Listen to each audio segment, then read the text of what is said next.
Let's come to the 12th in our sequence of nature, and we're taking a phase of nature to have not a beginning, but to have a process that begins. The first word in the Torah is Bereshith, and it doesn't mean in the beginning or while beginning in the gerund. It's a verb that means that it is an ongoing process, and that in that ongoing process, something emerges, namely the creation of the universe. I want to make one little correction for those of you who are reading. We have 4 year-long tracks that are based on a long reading journey to acclimate ourselves to the experience of reading every week in little portions throughout a whole year to give us some kind of a distributed attention to a journey of written language, of some kind of masterpiece of world literature for each of the 2 years. One of the choices for the first year is Ovid's Metamorphoses. And I noticed that in the course navigational outline that for some reason week 11 was displaced on the computer and doesn't appear on the printout. So if you're using Ovid's Metamorphoses as your track, your year-long track, should be on page 66 over to page 69, just those 4 pages. And it's a very interesting part of the Metamorphosis. It is about Pentheus and Bacchus. And it was the theme that was used for the last great Greek tragedy by Euripides, the Bacchae, and point of the classical Greek mind of breaking because it refused to live life and wanted to live life on intellectual terms, on mental terms, and that Dionysus, or Bacchus in Latin in the Roman Empire, Dionysus specializing in breaking through mind-bound, and the first resonance of that are women who become maenads. They go into the wildness of nature and imbibe the resonance of Dionysus, and they bring an energy wave back into the city, back into Athens, which shatters anyone who tries to stand up to it. And that the only way that you can continue to live, especially men, is to have a mind that is permeable so that you can let that Dionysian force go through the mind's membrane and not crash into it and destroy it. Some of the other tracks we'll talk about, of course, in different presentations. If you're watching the DVD, the photograph that was put there is a signed photograph of Linus Pauling, and we're going to get to him a little bit later in the presentation.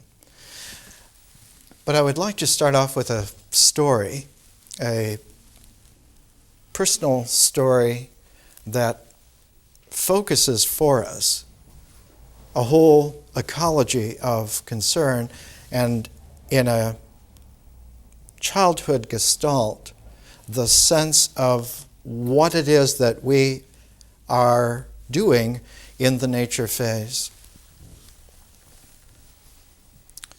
Having been born as a premature bronchial baby, I was always literate rather than athletic. And at age 11, when I had recovered some measure of health, even though still small, it was decided that I should be sent to a camp, to a YMCA summer camp for a week. And the culmination of that summer camp was to have an overnight camp out in the woods of northern Michigan. And each boy was supposed to pack a half tent so that you would cooperate together and you would have two to a full tent. Only our counselor, camp counselor, miscounted because he didn't count himself.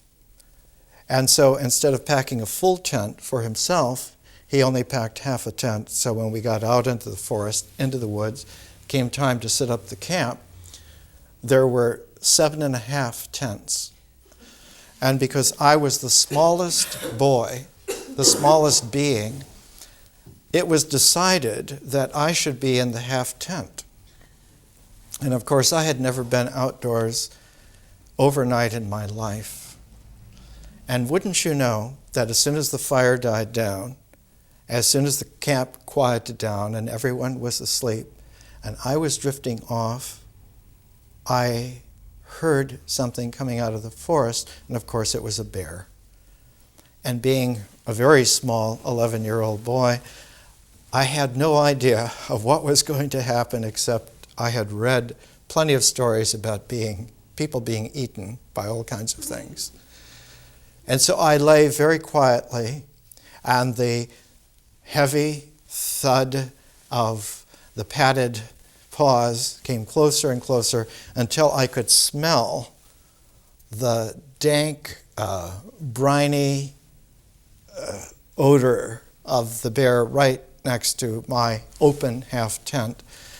And I finally realized that I had to just let go. And as soon as I did that, there was a different quality, like the raising of a shade. And instead of being afraid of the bear, I was hoping that he would be okay and find something to eat that he would like. In the morning, just as before dawn, just that graying, I got up, and for the first time in my life, I built a campfire. Everyone else was still asleep. I made cocoa myself for the first time in my life. I mixed up a little mix and made a pancake, so I cooked for myself for the first time in my life. And as I sat there, having my cocoa and pancake and seeing the beginnings of light come into the world in the forest, I knew that I was at home in the forest, like that bear had initiated me.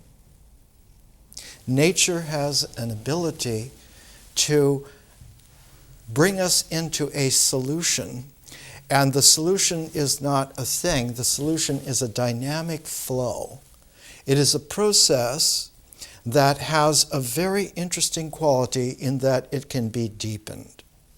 And what deepens the flow of nature is the flow of experience.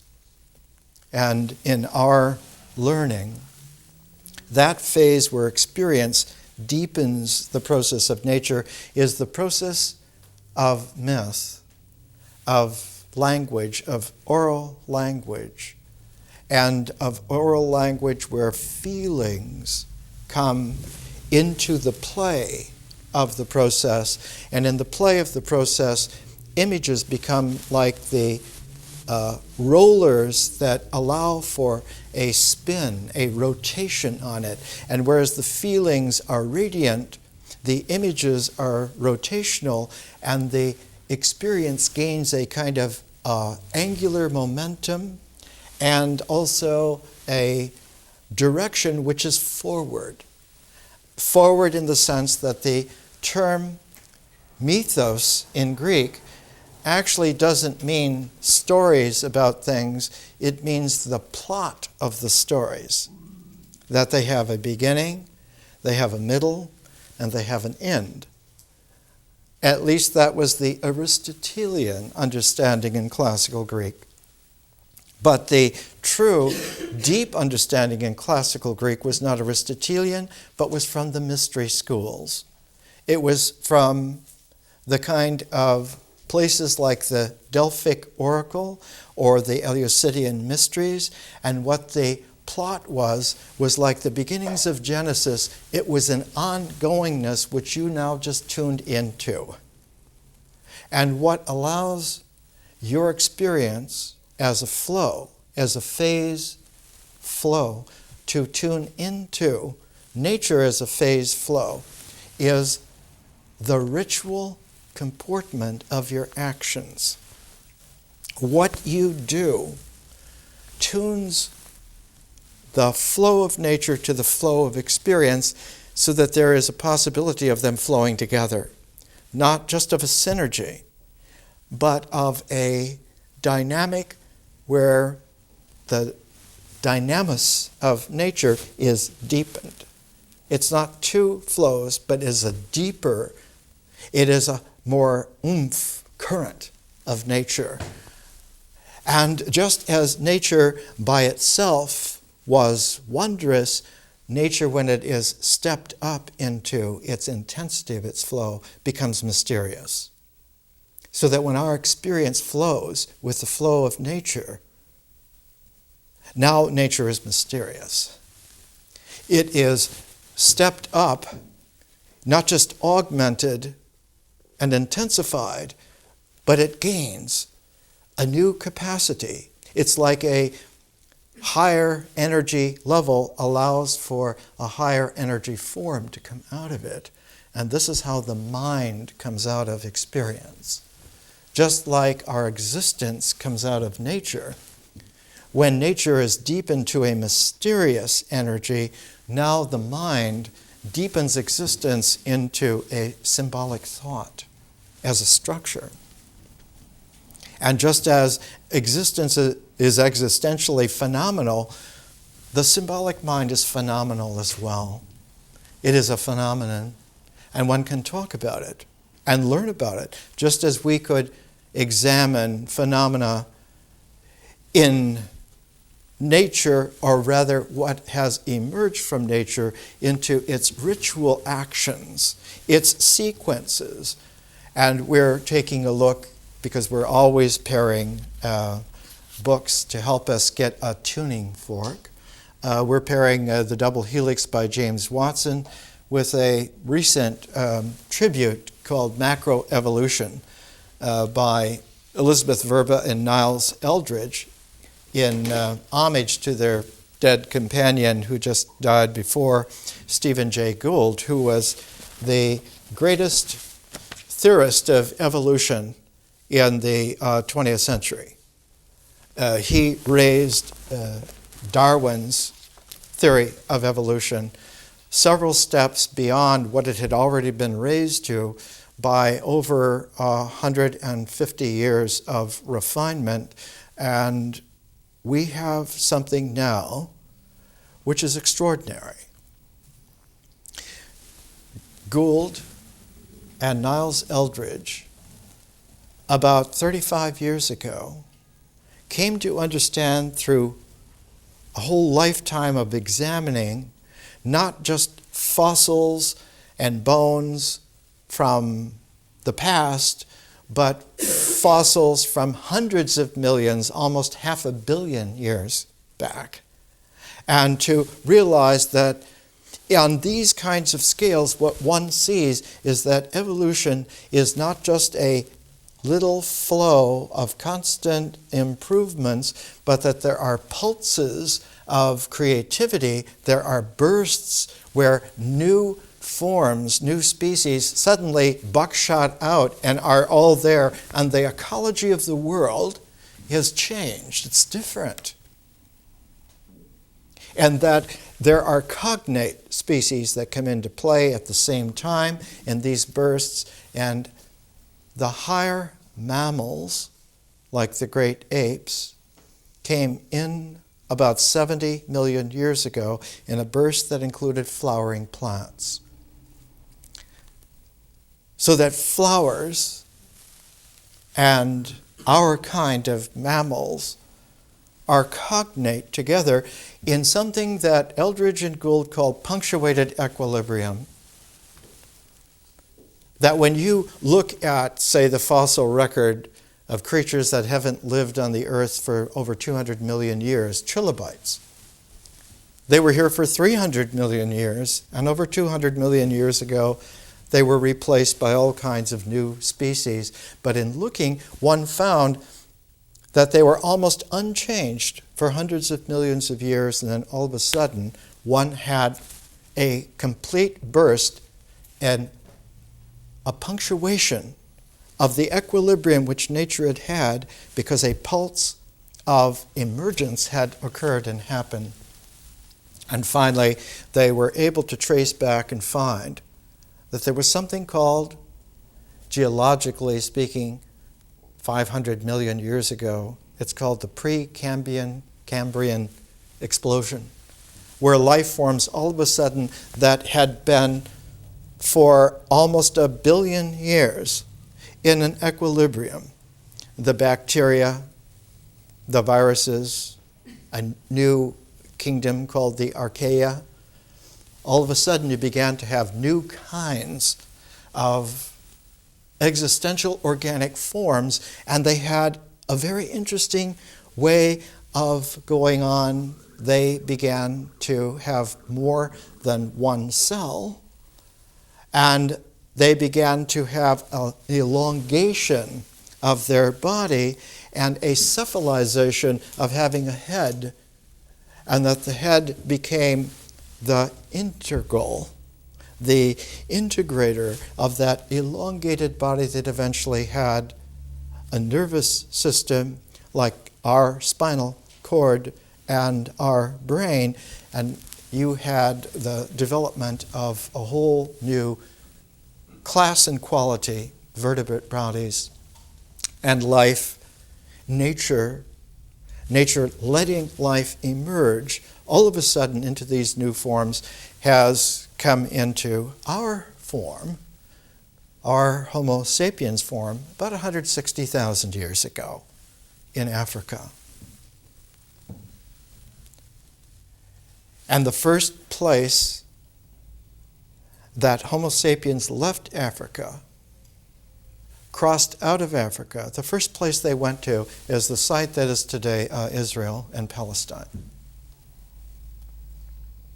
And that when Homo sapiens arrived there about 49,000 years ago, it was like an equilibria that had been there for almost 100,000 years in Africa, that Homo sapiens took a huge puncturing of the equilibria again, and you had this huge multi-pronged migration out from that Middle East, that Eastern Mediterranean, and went not only east and west, but the western way went in two distinct paths, two different tracks. One track was to cross over Eurasia around where Istanbul is today, and to go up the major river systems into Central Europe.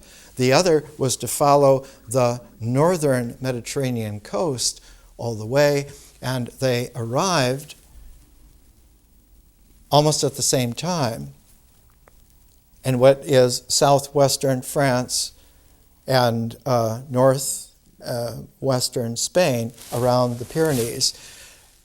And they arrived there about 44,000 years ago, and right away you find a completely different quality of Homo sapiens begins to emerge. The development of Paleolithic cave art. And for the first time, the species begins to transcend the limitations of integral nature, and to be able to show that there is a third process that is happening. Not just the flow of nature, not just the flow of experience, but the flow of a visionary consciousness. And that the visionary consciousness does not see naturally, it sees supernaturally. So that what it sees emerges as forms that are not phenomenal, but the Greek word cognate with phenomenal is noumenal. They are not phenomena, but they're noumenal. And it is art forms that are numinous. And the creator of the art forms is numinous, the artist. The phenomenal individuality of the mind and the phenomenal figuration of our existence are completely transcended by the noumenal artist person who now comes into play, and they come into play in a very special way when they interface. When a noumenal process interfaces with integral processes, they now have a differential capacity that comes into play. And when a noumenal form interfaces with phenomenal forms, it transforms them. They change. And so the forms of existence now become modified and radically change, and the forms of the mind become modified and radically change. They are no longer just integral phenomena, but they have a complementarity quality of being woven with some kind of spirit who really lives, not just in the mind and not just in the body, but lives in the personal form. And part of our education, part of our learning, is to bring ourselves through patiently, phase by phase, so that we can not only live that and have the experience and then have the ability to think it, but also to have the capacity to go into a phase of vision and finally a phase of art, where our own person comes into play, where we will make sculpture, we will make a painting. And out of that will come a fourth process, which is a stepped up intensification of visionary consciousness. And that is called historical consciousness. And out of that will come the noumenal forms of the cosmos. The sciences, which are not intellectual structures, but they're blossomed out of the intensification of theoretical, and theoria in Greek doesn't mean think, it means contemplation. So that the flow of visionary consciousness will be intensified so that historical consciousness will be able to emerge an even more comprehensive differential form than the spiritual person, and that is the cosmos itself. And we will see that when the cosmos itself radiates and rotates, it generates the flow that is nature. And so one has this grand concourse of a cycle that comes full round, and just as it would complete itself, it transforms and it goes into an even larger, not cycle, but what we would call an ecology. And when that ecology reaches not a completion, but a perfection, it generates again a new burst of the process of nature, so that its flow will take not only a deepening mysteriously in experience, but a third deepening mystically in consciousness, and a fourth phase where it deepens into a heavenly quality of being able to participate actually in the heavens, in their reality, and be a part of the plasma out of which it comes. So that we have two different qualities of learning. One is a learning through phenomena, where we learn to integrate naturally. The other is the ecology of learning to play creatively, consciously, and that those two go into a deep complementarity. One of the aspects in the double helix that was a sticking point for a long time, for at least a whole generation, and finally in Watson and Crick themselves, is that they did not understand that the structure they were trying to think out and make in their models was defective because it stayed in the mind, in a kind of a geometricity of the mind, which the mind, being an integral structure, was completely happy with and had proved itself out, but did not work. Until it was Crick who finally realized that the double helix doesn't go doubly, but it goes in a complementarity. One goes one way and one goes the other. And that the way in which the double helix works is that two different helical structures work together in a very special way, that their intertwining is not like a paralleling, it's not like a mirror symmetry, but it is a complete complementarity. And that this is a very difficult thing to initially understand and to appreciate. One of the qualities that comes out of this is that later developments, this is a book on protein folds, a distance-based approach. And one of the authors is Henrik Bohr, who's one of the sons of the great Niels Bohr, the great physicist.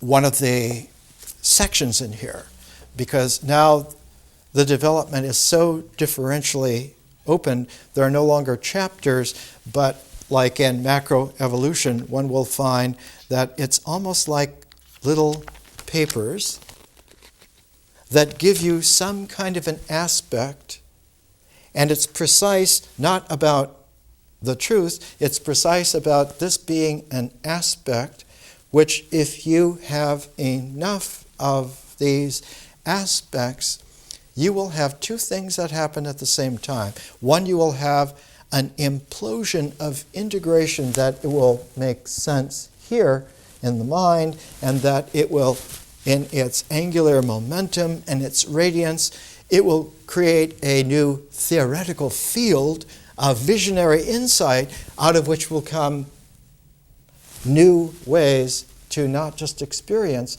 but to take an aspect of experience and experiment with it. So in protein folds, one finds all of a sudden in 21st century understanding of nature, just the title, because we're not into science yet. That's next year. The title is Resonator-Driven Protein Folding, the Implication of Topology for Protein Structure and Folding. That what does the folding is a kind of super dynamic origami, and the folding has a self-organization quality, not by a plan that one could think out, but by a resonance interpenetration that literally organic matter dances out. And this is part of the attention that we're bringing into play. I learned from that encounter with the bear at 11 that both of us belonged in the forest, and that forest belonged in the world. And I began looking at the stars in a completely different way, that the world belongs among the stars, and the resonances of that have continued to this day. But like any good evolution in a personal life, there is a punctuated equilibrium. There are certain thresholds that when they are crossed all of a sudden, sometimes in a moment, sometimes in a accumulated condensation of resonances that suddenly develops a harmonic and sings forth. One of the singing forths came when I was 19 and was the head porter for Giant Forest Lodge in Sequoia National Park. And every other day I had to work until midnight. And I would get off work and be ravenously hungry after carrying suitcases and caring for the whole lodge, about 600 people in various little cabins. And there would only be a few people awake, the night watchman, myself, some of the cook staff getting the kitchen ready to receive the 2 a.m. Group, and I would go from the last check of the last cabins and go through the forest of giant sequoia trees. In those days, the cabins were right in the middle of 250-foot, 30-foot diameter trees. And I would go to the back of the dining hall and get something to eat from the chefs. They all knew me. And one night, it was not very much moonlight, and to walk through a forest off the trails in starlight takes a little bit of an act to do, and I ran right into a bear. And when bears are mad, they do not growl, they hiss. And the hiss is meant, like the hiss of a snake, to send a paralyzing fear through you. And I immediately, instead of feeling fear, dropped into being in the world, in the forest with that bear, and moved back in a special little resonant way that I had learned to walk since I was 11.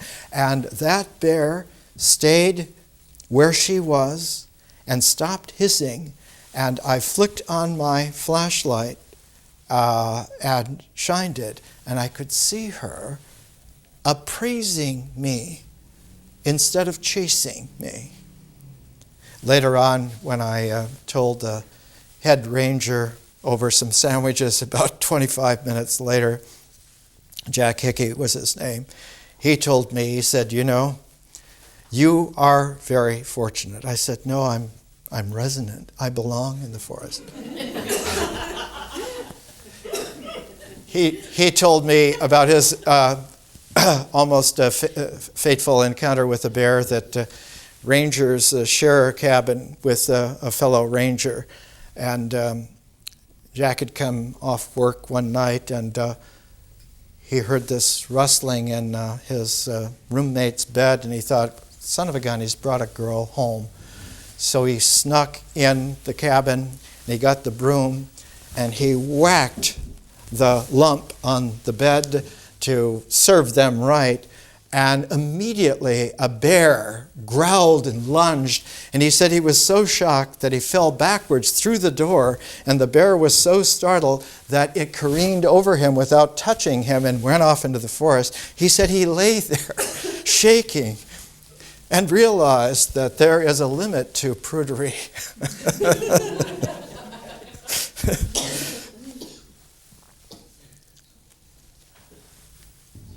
The quality that we're looking to generate is all here in 12 presentations that not only sequence themselves in a ritual timeline in this shared space of presentation, but that they have also a spin. They have an angular momentum so that the sequence tends to be curved.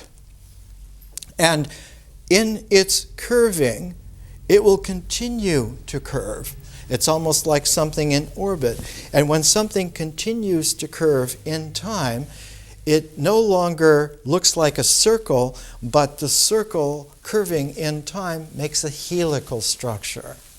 So that proteins will have an alpha helical structure, DNA will have a double helical structure, RNA will have a helical structure. And when you see proteins now in 21st century diagrams, you see that they're all these kind of squiring, squiggling ribbons that interpenetrate in such a way that you would think it is a chaos, except that they make themselves into forms that are specific and exact.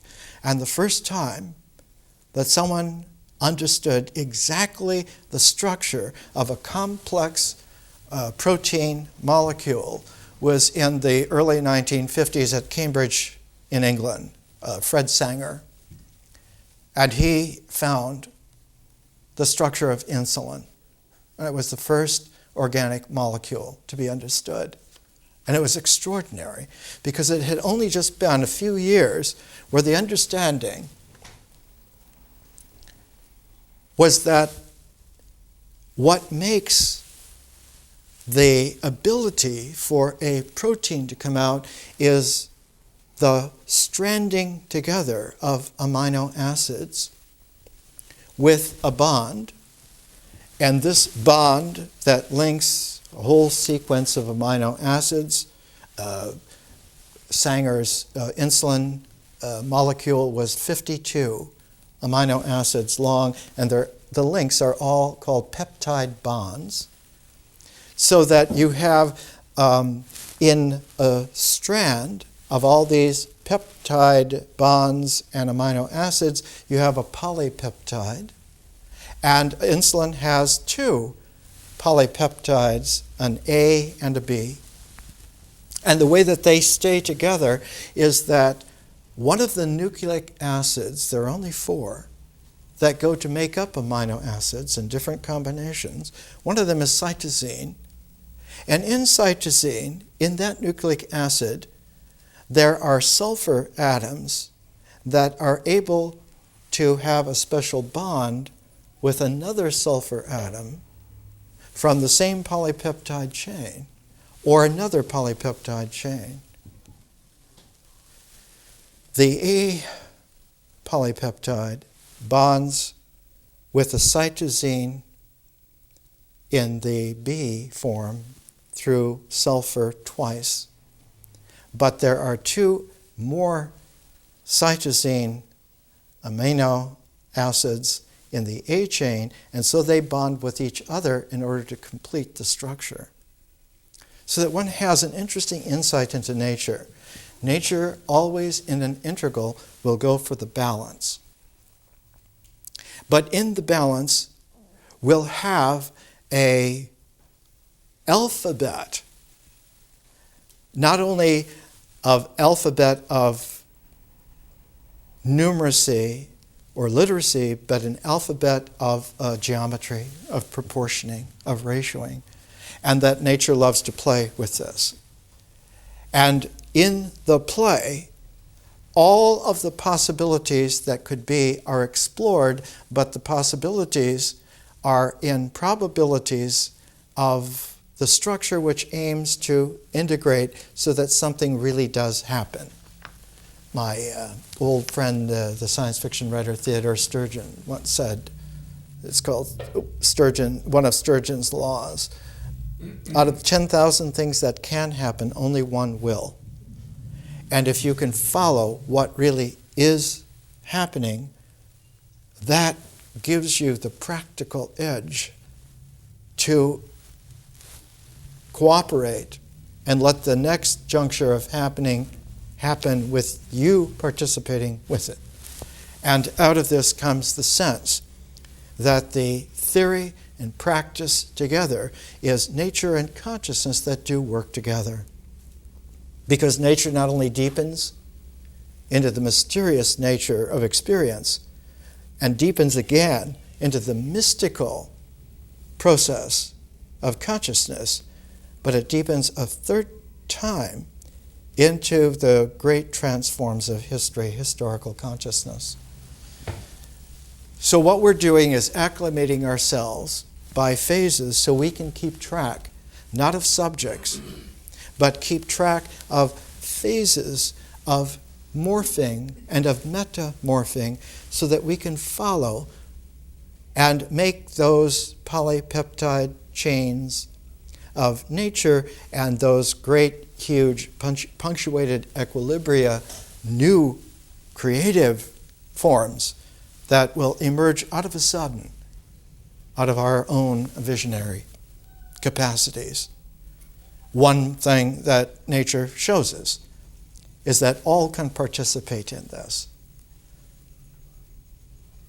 Out of the trillions of galaxies that have trillions of stars in the universe, they all cooperate in the emergent resonance of the similar field of not the beginning, but of beginningness, so that the emergence is constantly fresh, and each fresh emergence is a vibration, and there are hundreds of millions per any time unit, so that one has a vibrant world, and one has a participatory reality. Let's take a break.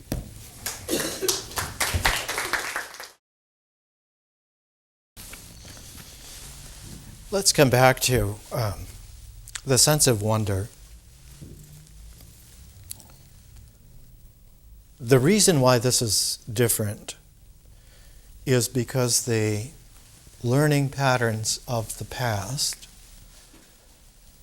were formulated especially to fit into plans and to reflect conceptions based on a sense of individuality that was severely limited. We have already crossed the cusp where our backyard is now more than 3 billion miles in radius. And our sense of the cosmos, just in the last 5 or 6, 7 years, has not only burgeoned, but has jumped in one of these punctuated equilibria. Just this past week, the International Journal of Science, Nature, it's been in business for over 110 years, published a photograph that was taken with the infrared Spitzer Space Telescope and was looking to our Milky Way galactic center. And only about 100 parsecs galactic center, perpendicular to the galactic plane, is a double helix nebula. And it was as if we were being shown an omen that we're looking in the right way, finally, to not just the center, but we're looking to the signature, is the way they used to talk in ancient wisdom traditions. We're looking at the signature of our own maturity that the cosmos is showing us, not back as in a mirror, but invitationally as in a compliment.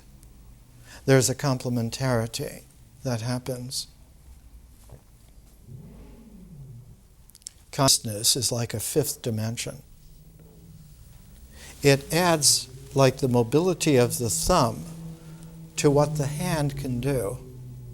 And the 4 dimensions of space-time, with the 5th quintessential dimension of consciousness, now has a new way to show the hand, not to say halt, but to say hello.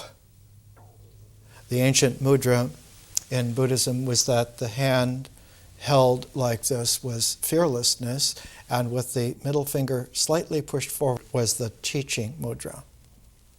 One is able to teach from that openness. The openness not just of fearlessness, but the openness of radiant and rotational excellence. And language has that capacity and quality when it is raised to a certain threshold of expression. One of the earliest ways in which this was said in the Gathas of Zarathustra, about 1800, 2000 BC, was, in translation, thought, word, and deed. That if thought, word, and deed are aligned, there is like a making the way straight in the wilderness. The deeds are the rituals.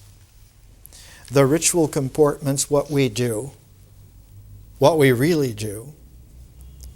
The words are the mythic phase of what we are able to say in oral speech, and thought is the symbolic phase of the written, what we are able symbolically to cognize.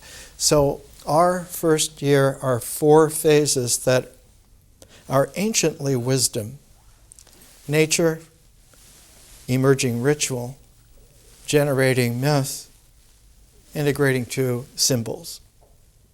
And in that cycle, if we go through it in that kind of an order, we make available for ourselves something that only wisdom traditions used to have in ancient times. And that is the ability to comb through, like a yoga, the entire natural cycle within which we, in our bodies, and in our experience, and in our thoughts, our symbolic mind, are able to bring the action figure and the experience character and the symbolic individuality into an alignment. And when they are aligned in that way, a new quality of visionary consciousness blooms, bursts in a pulse from that. It's as if one finally has learned to sit quietly long enough with the spinal column exactly arranged so that the symmetry of the hemispheres of the brain are positioned to have in ancient Buddhism it was called bodhicitta, the thought of enlightenment. And that once that's there, it begins to have its own play as like a seed of the dimension of consciousness that can play.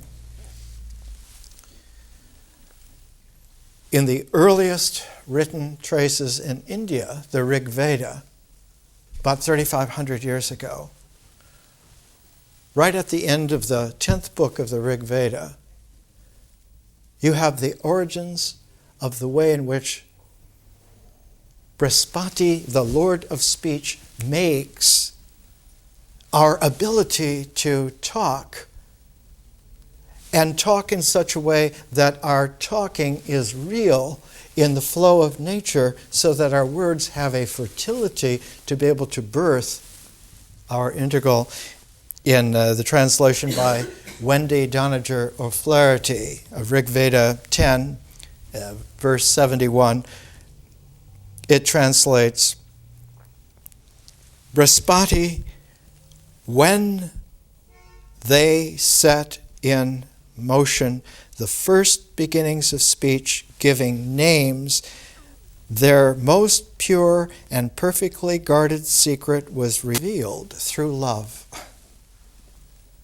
That is, that there is an interpenetration in not just the energy of visionary consciousness, but visionary consciousness, when it emerges into the noumenal form of the person, instead of just being a thing phenomenally, or instead of just being a mind phenomenally, one now is prismatic. And the entire rainbow, the entire spectrograph, the entire electromagnetic spectrum is suddenly possible expressively. I have, in the past, used this example, which was one of the most astounding things on film when it was first filmed. The great scientific mathematician, historian, Jacob Bronowski made a series called The Ascent of Man. And in that series, he arranged for the first time instruments so that you could record on camera the entire electromagnetic spectrum. And then he positioned a man and showed what that man looks like across the entire spectrum. The only place that you could see his face to see who he was in the narrow range of visible light, focused by a pair of eyes that are able to come together and a seeingness that deepened so that character came through. And finally, the recognition that this was a very famous man. In the Rig Veda, the thought, word, and deed is put into the poetic charm of the voice that is able to orally speak not just truth, but speak reality. And the way in which the Rig Veda records it in the very next verse is they use a word which is the same root in the words that mean listen, heard, and heeded. So that the deeds, the rituals, are our way of heeding. The word, the myth, is what we are able to listen, and the symbols are what we are able to have heard. Those who have ears to hear, let them hear. One of the great logi of Jesus. It is the ability to deliver in an oral poetic, not just information and not just training, but an education raised to the dynamic of a cascade of presentation that is seamless like a waterfall of scintillating sparkles. That it is the waterfall with the rainbow glint of all the stars in its unimpeded, unedited flow that delivers a special kind of an articulation not of meaning in the mind, but of reality in the spirit. One of the works that we use to begin the second year, the year of the conscious ecology, in complement to the year that we're in now of the natural integral. One of the works that we're going to use is a work, the title of it was The Poimandres, sometimes translated as the Mind Shepherd. Translates better because the Greek term poiesis means to creatively make. So this is the creative mind making. And that guide who does that is named Hermes Trismegistus, and he talks to a young man who he calls his son, not his student. Like a father would talk to his son to convey to him, this is where we come from, this is how we live. And at a certain point, the punctuated equilibria of the Poimandres, Hermes says to Tat, his son, now we must both let go of our roles in the dialogue and let the cascade of the language sweep us both away. Not into chaos, but into the splendor of unlimited meaning. Because just as one can use a binary of 0 and 1 in graduated sets to express almost anything, and computers work this way. But consciousness has a different binary. It has a 0 and infinity binary. And when those binaries are brought into play, the pair of pairs makes a different kind of equality, not a square like a frame of reference, but a diamond as in the jewel of beholding. And one of the most esoteric of the ancient high Dharma texts was called the Diamond Cutter Sutra, the Vajra Chadhika Sutra. And in it, the sutra is very short, just a few pages, and is perfectly balanced so that what is said at the beginning is resaid at the end. But as you move forward to the center of it, you can also read it backwards at the same pace, and right at the very center of it is only one aspect that is unpaired. And it is the phrase, awaken the mind by not letting it fix on anything. And once that is awakened, the resonances of what was a mere symmetry of the meaning now becomes a gestalt of a composition that is seamless. And one is able for the first time to understand that wisdom is limitless, seamless, penetrating even through the most dense of all qualities in the universe, and that is self-ignorance and false pride and of unrelenting doubt. All of that can be permeated. We're looking at James D. Watson because he is a very interesting character. He was the bad boy, aggressively, when he was young. He just simply couldn't stand the fact that he was not world famous for something. And he wanted especially to get the best of Linus Pauling. And Linus was not only one of the greatest intellects of all time, he was the star showman at Caltech. And by star showman, I'm including a Caltech that included Richard Feynman, among others. But it was Linus Pauling who was the incredible genius. He was the one who was able to take, and we looked at last week, his book on the translation of the early quantum mechanics into chemistry. And then he wrote a classic book. It's still in print and still read. This is a first edition, third edition from Cornell University. It came out in 1939, The Nature of the Chemical Bond. And you can see it's been well indexed here.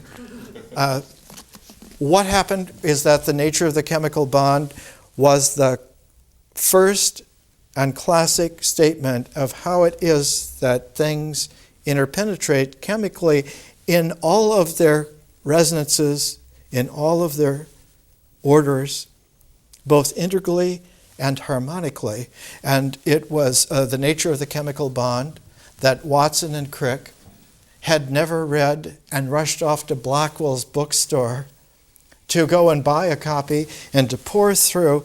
And just a few years ago, a new book by Watson, just called DNA, had on page 227 these very interesting sentences. He's now 75 years old. All of this was over half a century ago. And here is the contemporary James Watson allowing himself, because he can now, being world famous, having achieved everything, gives us these sentences. Now that we are in the new era of comprehensiveness in biology, ushered in by the once unthinkable feat of the Human Genome Project. And Watson was the great instigator and initial director, not only of the discovery of the structure of DNA. He had moved on to writing a classic molecular biology of the gene. And you can see his big grin as a young man. It is now in a fifth edition. This is the fourth edition of Molecular Biology of the Gene. He had also done the molecular biology of the cell with 5 of his confreres, and now in the third edition. But he wanted to have that fourth level, the human genome, the entire readout of the DNA of all organic life as we have come to understand it in the universe. And that once that has been accomplished, there's a fifth level that's now being worked on, and that is to be able to index the entire proteome, all the many, many thousands, 10,000s of proteins, so that their structure will all be there. But Here's what Watson has to say at 75. It may seem curious that we should find ourselves following the cutting edge of one of the next frontiers, that of developmental genetics, back into the realm of the fruit fly, Drosophila. But there is nowhere for us to go but back to the future.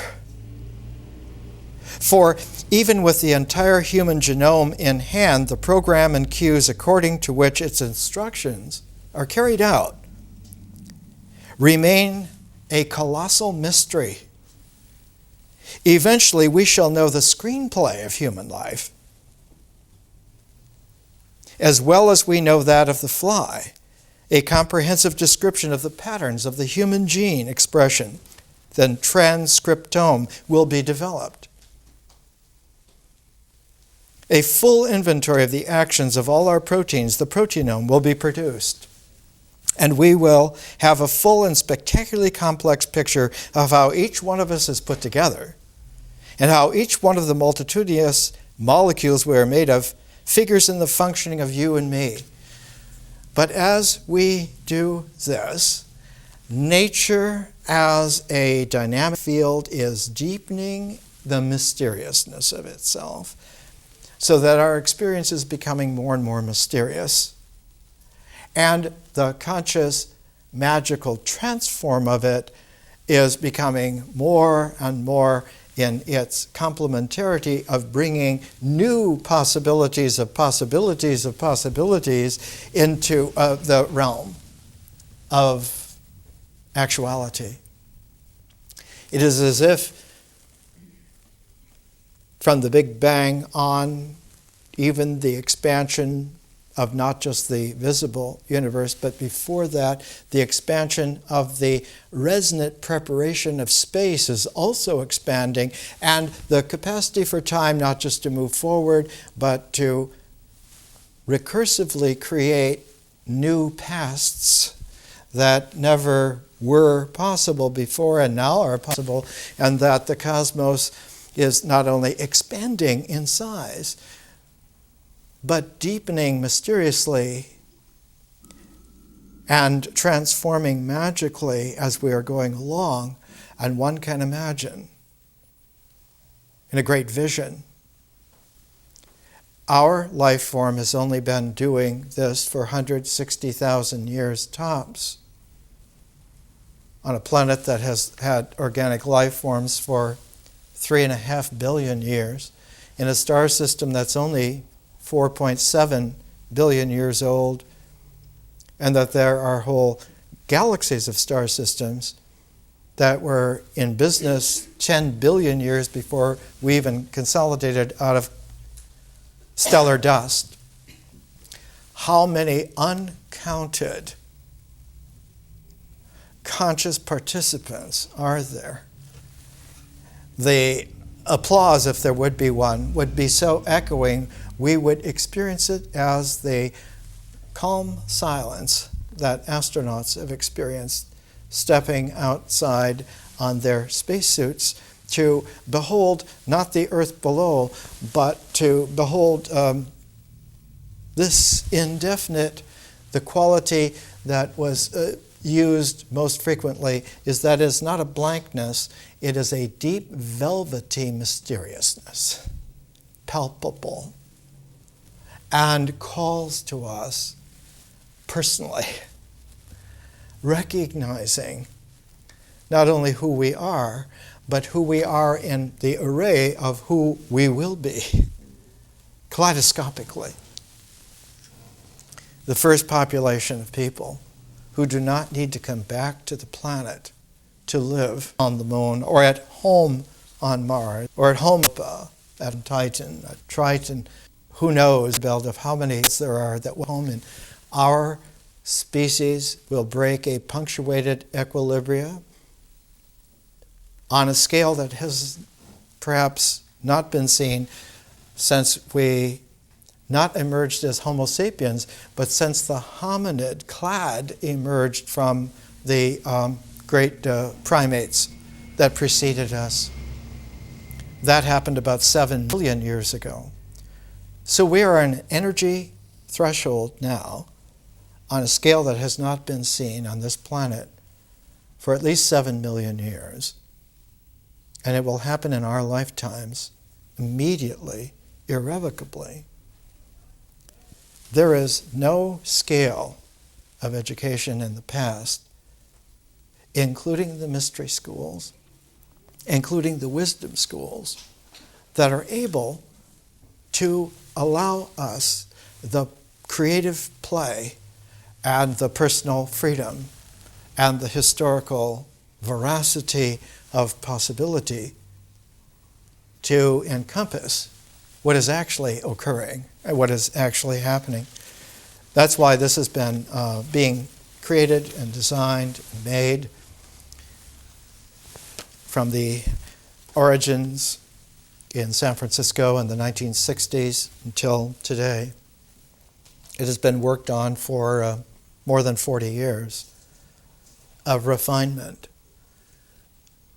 One of the ancient modes to keep a shapedness was to keep a set of complete variables within a certain matrix. And the standard has been fortified because there are only 20 amino acids that go to make up all the proteins that there are, all the polypeptides there are. And so the ancient standard was try to never have more than 20 people at a time. A cohort, as someone pointed out. That with a group of just 20 in any one presentational setting, there's already enough variety to stagger the imagination and to create, I once used to call it the 13-ring Fellini Circus. Because as all of you are able to bring your own maturation through, the interplay between any 20 of you will be kaleidoscopic beyond belief.